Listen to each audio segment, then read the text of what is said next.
Hey friends, welcome back to She's At It again. Thanks for tuning into our channel. Today we're going to be making some chocolate glazed chewy granola bars. Now I saw somebody making these the other day online, but it wasn't with all non-processed sugar. In other words, they used some white sugar in the mix. I changed this up a bit.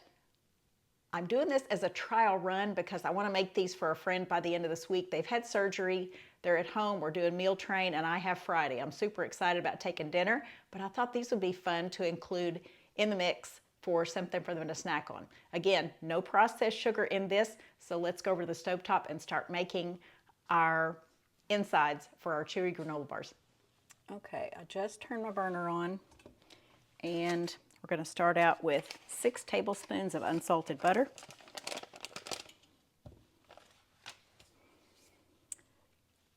And 6 tablespoons of honey. I've measured it out in this glass. I coated it with coconut oil thinking maybe it would release better, but we'll see. The way I look at this is if you're going to make a snack, make it something good. Also, if you're going to make a snack and you think it's something healthy, if you're going for a granola bar instead of, say, a candy bar, then by all means, make it something healthy and leave the processed sugar out if you can. If at all possible, leave the sugar out of your diet. I'm not saying it's bad to eat it, but it's bad for you. I mean, I grew up eating sugar. Hey, the more sugar, the merrier. I didn't think it made any difference at all until I stopped eating it. So every once in a while, I'll get some and I'll think, man, I just feel I feel totally cruddy. I feel run down. I feel like I have no energy whatsoever. It might last for about 5 minutes, but then it just gets to me. So maybe it doesn't work in everybody that way, but I know that the studies show it causes inflammation. That's enough reason for us to try to avoid it anyway. But if I can substitute it with something else, then the more the merrier. All right, let me get the rest of this butter off of here. And this is 1/3 cup of coconut sugar. You can see it's kind of a dark color. This stuff is fabulous. It smells good, it tastes good, it bakes great in desserts. I love this silly stuff. We're going to put just a tiny bit of salt in here.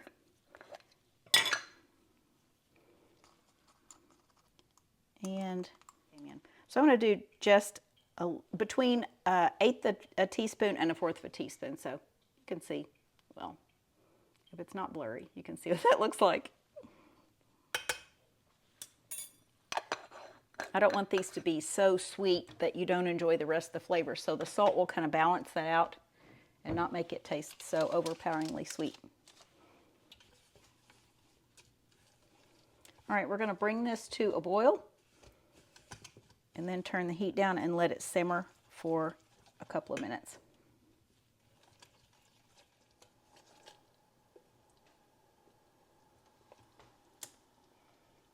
Okay, it's come to a boil. We're going to turn it down now and just let it simmer for about 2 minutes. I'm going to set my timer. All right, we'll turn our burner off. And this part is all the cooking that this requires. So let's go over to the countertop, get our other stuff mixed in. All right, we are over here at the island and we have all our other stuff measured out already. And I'm going to put about 1.5 teaspoons of vanilla extract. This is homemade vanilla extract. I'm going to put this in our mixture that we just made.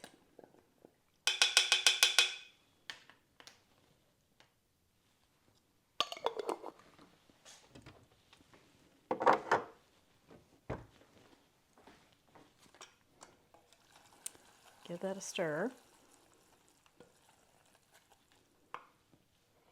In the bowl, I have 2 cups of quick oats. Now, not old-fashioned oats, these are quick, and it's not instant. Somewhere in between instant and old-fashioned. These are quick oats. These are organic quick oats too, and that's rather important to us. And if it is to you, be sure and search it out. It's worth it.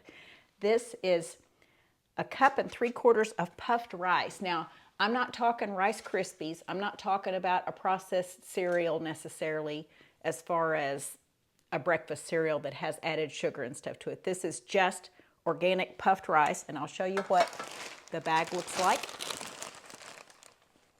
And this is fabulous to snack on.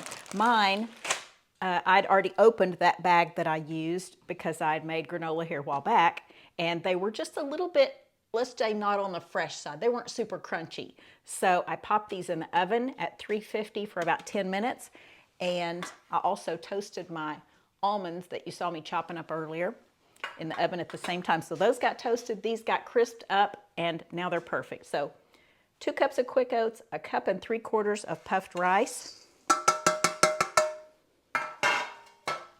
1/2 cup of almonds that are just, I call them chunked up. I just chop them, smash them, whatever. But if you want sliced almonds or slivered almonds, that's perfectly fine too. And if you want to leave the nuts out, that's perfectly fine too. Or if you want to replace them with something else like pecans would be good, or walnuts, something like that, that would be totally fine too. I have 1/4 cup of flax meal, or flax, what is my bag called? Let me see what this is called.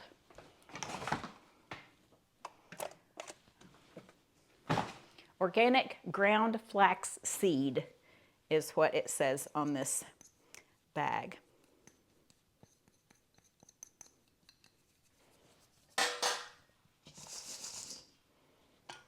All right, I'm gonna give that a stir with my knife here, since it's handy.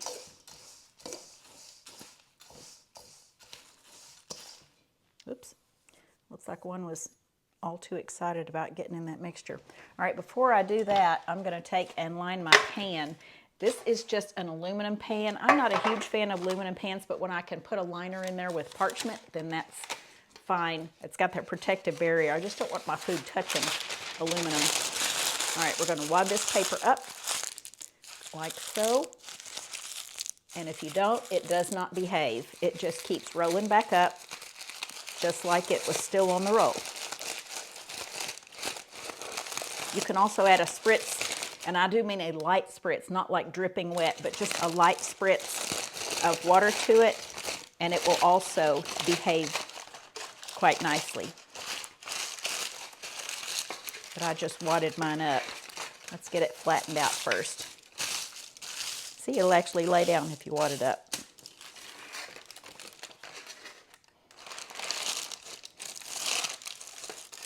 Put it in a pan. That way that's ready when this starts setting up. Now we're going to pour our hot mixture over our cereals. This smells so good, and I'll tell you why. It's that coconut sugar. I'm telling you, every time I use it, I become more of a fan of coconut sugar. It is just unbelievably good. I don't know if they even had this stuff around when I was a kid, but I'm telling you, I didn't like anything coconut because I never could even get it chewed up enough to swallow it. It was like eating mulch or something. It was just horrific. I liked the smell of it, but I had an aunt, my Aunt Frida. She's absolutely precious, but I think she would eat a rock if it had coconut on it. She just couldn't get enough of it. And I, on the other hand, was so repulsed by it. But I think this might be our happy medium here. I'm not as repulsed by coconut. I like things with coconut in it, okay, to an extent. But coconut sugar, oh my goodness, this stuff is divine. All right, give this a stir. And we're just going to plop it in the pan once I get it all mixed up. But you don't want any dry spots for sure.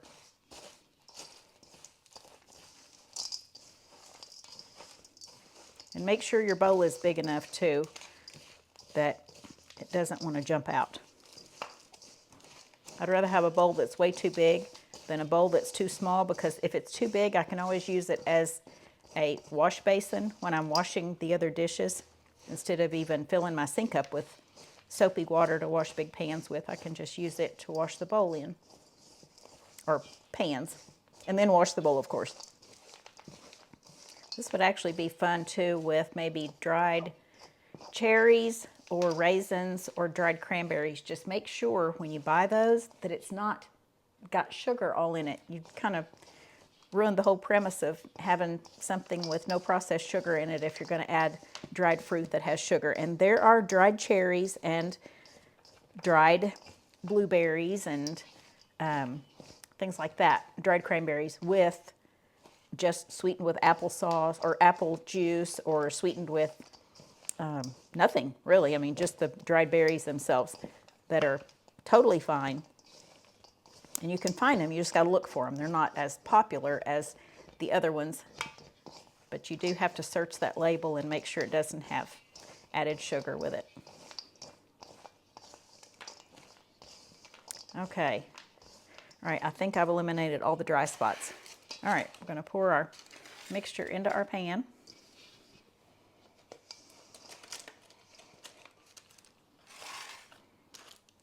We're just going to spread it out and press it down as much as we can.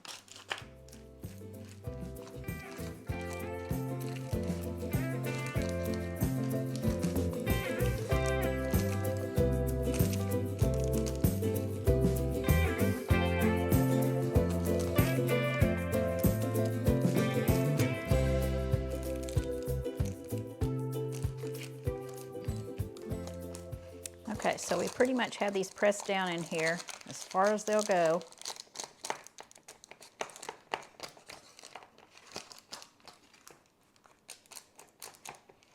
That's just going to ensure a cleaner cut and probably a little less crumbly than it would be if you didn't press them down that much. Because these are supposed to be chewy and not crumbly. All right, now I'm going to show you the chocolate glaze.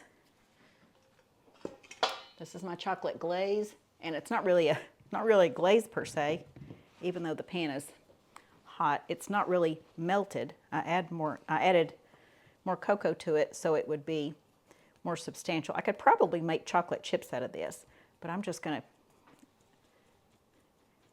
if I added more honey or more coconut oil to it, it would be a glaze, but for right now, it's just a blob of chocolate. So for the recipe for this, I will include the recipe for this, but if you want to see me make this particular chocolate in its glaze form, then we will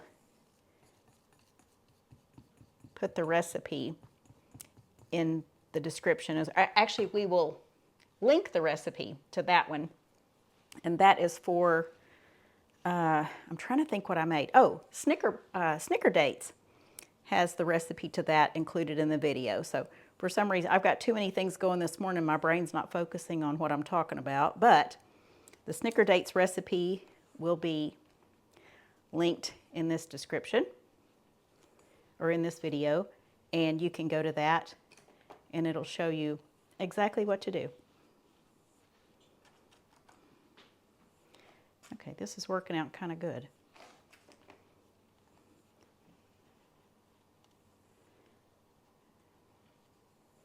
Maybe it won't be as melty. I was a bit afraid to use the glaze on there, or not really afraid, but just a bit unsure of how the glaze would work because I didn't want it to be so melty that it would melt in your hands when you held these to eat them. And this was just some that I had left over from making something else. So that worked out perfectly. All right, let me put this over here. So the original recipe that I was watching called for chocolate chips on these, and unless you buy the very expensive ones that are made without using processed sugar, you're going to have sugar in these. And again, obviously you can make your own or you wouldn't be seeing me do this. But making your own is so very simple, and as you can see, it works out just fine. Now these are going to be for us, and I'm sure we'll share them with somebody, but I'll make a different batch to send with our friends when I send dinner over there on Friday. Maybe I'll put a glaze on theirs. I don't know. These might be so good I'll use the same recipe as I did for this. All I did was when I had the glaze, I just added a couple of teaspoons more of cocoa, and it made it a bit more firm, and that's why it's not pourable. I thought maybe by putting it in the oven that it would probably liquefy it just a bit, but it didn't, and that's fine.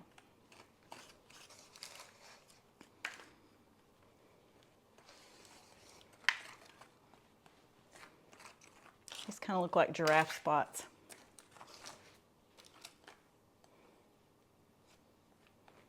Okay, I think I've spread it out enough. Okay, and this is what our granola bars look like. I'm going to cut these up and I'll show you a picture of the final product in just a minute. Hey, thanks for joining us. And as you can tell, this would be something good to make with kids so they can use the big bowl and the big spatula and stir things up. But I'll put the recipe in the description as always. And we hope you enjoy these as much as I think we're going to. And we look forward to sharing something again with you real soon. I'll show you a picture of the final cut granola bars in just a bit. Thanks for joining us. Bye.